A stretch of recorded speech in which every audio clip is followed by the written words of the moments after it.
Mwiriwe neza abakunzi ba Giant Voice TV bakurikirana ibiganiro byacu umunota ku munota, isaha ku isaha, babana natwe buri gihe mu biganiro byacu by'ubwenge bigiye binyura kuri Giant Voice TV. Tubahaye ikaze muri iki kiganiro cy'aya masaha, ubwo tugiye kugaruka cyane ku gihugu cy'abaturanyi, aricyo gihugu cya Uganda. Tubona yuko igihugu cya Uganda ni igihugu kinini cyane, gifite uturere tusaga 146 kandi kikaba gifite abantu benshi batandukanye bavuga indimi zitandukanye kandi bafite n'imico igiye itandukanye. Uganda ikaba yarazahuwe mu kwa mbere tariki 26 1986, ikaba yarazahuwe na President Yoweri Kaguta Museveni, aribwo yahise ajya ku ntebe cyangwa se ayobora igihugu, bikaba bisaga imyaka 37 akiyobora kino gihugu cya Uganda. President Yoweri Kaguta Museveni yazahuye iki gihugu afatanyije n'abandi bagabo batandukanye, harimo Dr.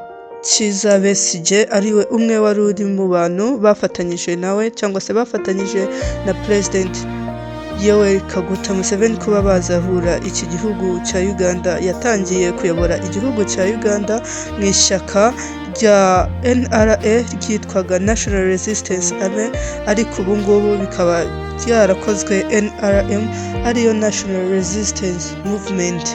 Turaza kugaruka cyane kuri iki gihugu, bo bafite amashyaka menshi agiye atandukanye kandi yose aba yumva aharanira kuba yajya ku butegetsi bw'igihugu.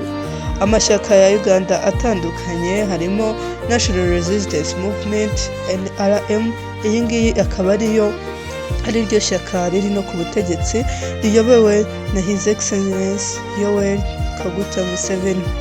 Turaza gusubira ku rindi shyaka ariryo National Unity Platform NUP, rikaba riyobowe na Bobi Wine cyangwa se Robert Kyagulanyi. Hakaba hari n'irindi shyaka ryitwa Forum for Democratic Change, ariyo FDC, ikaba iyobowe na Patrick Amuriat muri iyi minsi cyangwa se muri iki gihe, ariko iri shyaka rikaba rigaragara yuko ryashinzwe n'uwitwa Dr. Kizza Besigye, ushobora kuba afunzwe muri aya masaha kandi ari umwe mu bagabo bafatanyije na His Excellency Yoweri Kaguta Museveni kuba bafata kino gihugu. Amashyaka ari muri Uganda ni menshi cyane, asaga 26, harimo Uganda People's Congress, iyi ikaba ryari ishyaka rya Milton Obote, ariko ubungubu rikaba riyobowe na Jimmy Akena. Tukagira amashyaka harimo Conservative Party, CP, harimo Justice Forum, Jema, People's Progressive Party PPP, hakaba harimo Social Democratic Party, National Foundation Party, National Revival Coalition, National Agrarian Party, People Power Front, Shine Uganda, Uganda Prosperity, National Economic and Redemption Party. Ayo ni amashyaka ayoboye kino gihugu cya Uganda asaga 26, kandi yose akaba arimo kuba yumva ko yarwanira ubutegetsi. Turaza kwibanda ku nkuru yatuzanye kuri uyu munsi cyane. Ni impamvu tubanje gusubira muri aya mashyaka nuko cyane iyi nkuru iri bwibande ku ishyaka rya FDC, ryo twabonye ko muri iyi minsi cyangwa se muri iyi saha riyobowe na Amuriat, kandi bigaragara yuko FDC ari ishyaka ryari ryarashinzwe cyangwa se ishyaka ryashinzwe na Dr. Kizza Besigye. Turagaruka kuri iyi nkuru twabateguriye uyu munsi, aho Winnie Byanyima ari we madamu wa Dr. Kizza Besigye ufunzwe, kandi akaba yarafunzwe guhera muri 2024, n'aya masaha akaba akiri mu gihome ashinjwa kubaho ubugambanyi bw'igihugu n'ibindi bintu byinshi bitandukanye byagirira nabi igihugu. Turaza gusubira kuri iri jambo ryateguwe cyangwa se ryagaragaye mu nkuru z'igihe, aho Madame Dr. Kizza Besigye yavuze ko sinzinginga Museveni ngo amufungure kuko arengana. Winnie Byanyima ku ifunga ry'umugabo we.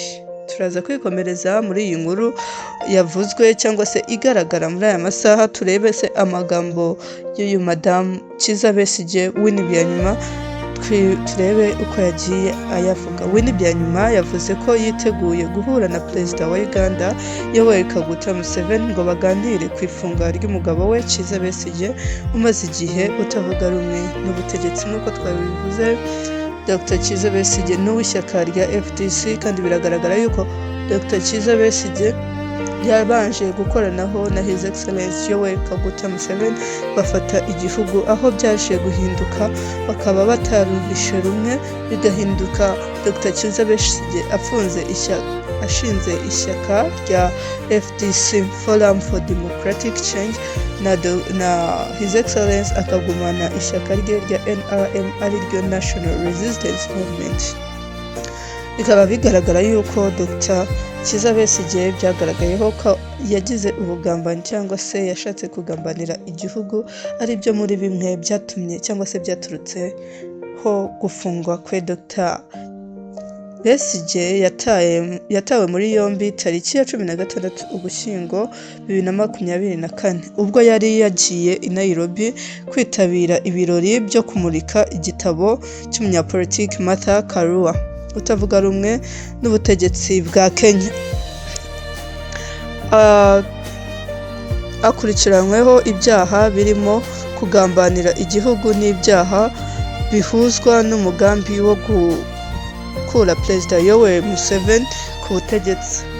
Uyu mugabo n'umugore we Winnie Byanyuma ni bamwe mu bafatanyije na Museveni mu rugamba rwo kubohora Uganda, ariko nyuma baza gushwana ku buryo Besigye yatangiye no guhatana nawe mu matora y'igihugu. Mu kiganiro Winnie Byanyuma yagiranye na Daily Monitor yavuze ko yiteguye guhura na Perezida Museveni kugira ngo amugaragarize ko umugabo we ari umwere. Ati nahura nawe kugira ngo nibura ahindure ibitekerezo afite kuri Dr Besigye. Niteguye guhura na Perezida Museveni, nta muntu n'umwe mfite mu buzima nshobora kuvuga ngo naciye umurongo sinzongera guhura nawe. Ntekereza ko bidakwiriye guheza inguni gutyo. Nakwishimira guhura nawe, ariko ikintu kimwe nakwizeza, ntabwo namwinginga ngo arekure Dr Besigye kubera ko arengana. Mu magambo ya Winnie Byanyuma ariwe Madame Dr Kizza Besigye, biragaragara yuko we arimo kuvuga ko umugabo we arengana kuba afunze. Biragaragara yuko Winnie Byanyuma ateganya kuba yahura na His Excellency Yoweri Kaguta Museveni kandi bakaba bavuga ku ifungurwa ry'umugabo we, ariko arashimangira avuga yuko we adashobora kwinginga His Excellency Yoweri Kaguta Museveni kuba yafungura umugabo we. Winnie Byanyuma yavuze ko Museveni akwiriye gufasha Dr Besigye agakurwaho ibyaha akurikiranyweho kuko ari ibihimbano. Kuri uyu wa 18 Gashyantare 2025 Museveni yatangaje ko Dr Besigye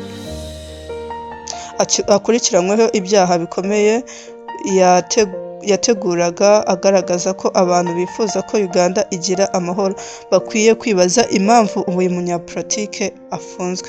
Yagize ati niba mwifuza igihugu gitekanye, ikibazo cyiza kurusha ibindi gikwiye kuba kureba iki Dr Besigye afunzwe. Igisubizo nicyo kibazo, nicyo uko urubanza rwakwihuta. Nuko urubanza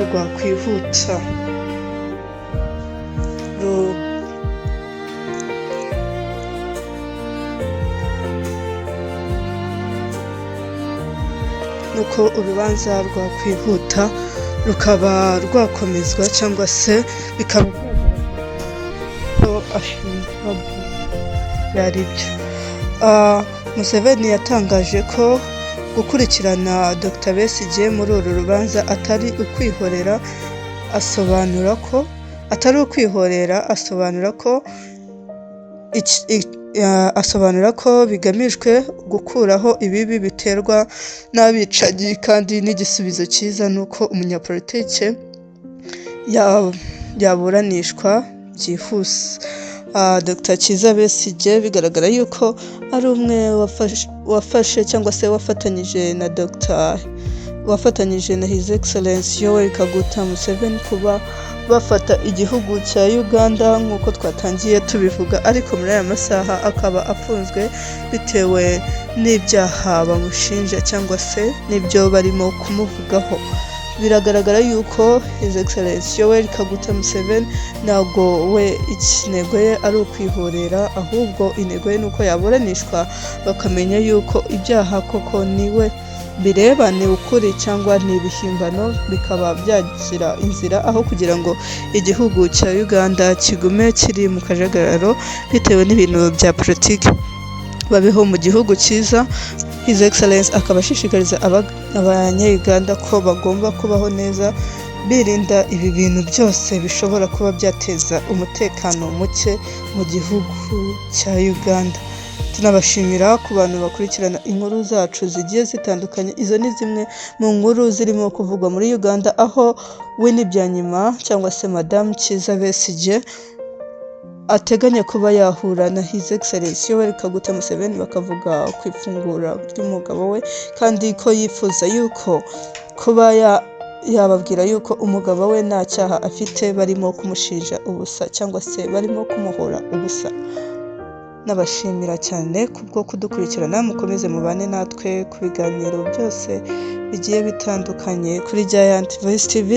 Mukomeze mukore like, mukore subscribe, mukore share, mubane natwe kandi mukurikirane ibiganiro by'ubwenge bigiye binyuraho buri gihe, umunota ku munota, isaha ku isaha, igihe ku gihe. Murakoze, mukomeze kugira umugoroba mwiza.